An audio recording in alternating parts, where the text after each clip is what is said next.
تخيل معايا يا صاحبي بعد 60 يوم من دلوقتي ترجع الدراسة وانت نفس الشخص بالظبط، نفس المستوى، نفس العادات، نفس المشاكل. ولا تكون حفظت القرآن أكتر والإنجليزي بتاعك اتحسن، ولا اتعلمت أي حاجة جديدة.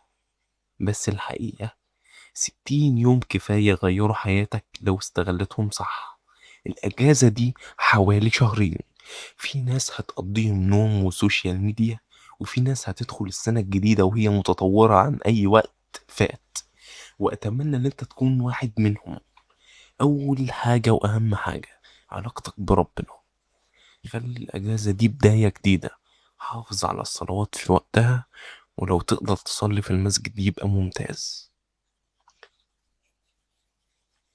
حط لنفسك ورد يومي من القرآن حتى لو صفحة واحدة بس.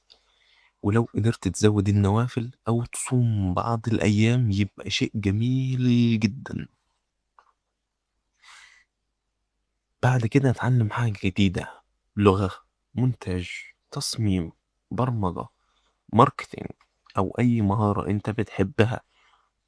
مش مهم تتعلم ساعات طويلة، المهم إنك تستمر. حتى نص ساعة كل يوم هتعمل فرق كبير جدا فيك. وكمان ما تنساش الرياضة، مش لازم جيم. 10 دقايق مشي، نص ساعة مشي، جري، اتمشى، قوم اتحرك، اعمل اي حاجة. المهم انك تمارس الرياضة. والنوم مهم. شايفك اللي بتشوف الفيديو الساعة 2 بالليل، لازم تنام 8 ساعات كل يوم. ظبط نومك وحاول تقلل الوقت الضايع. مش بقولك اللي انت تمنع السوشيال ميديا، لا، شوف بس بعد ما تخلص كل حاجة وراك.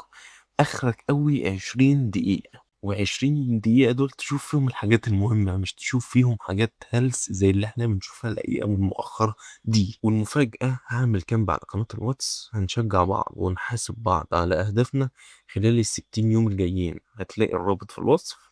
مش مهم نبقى كام شخص، المهم بعد 60 يوم نبقى نسخة أفضل من نفسنا. وبالتوفيق.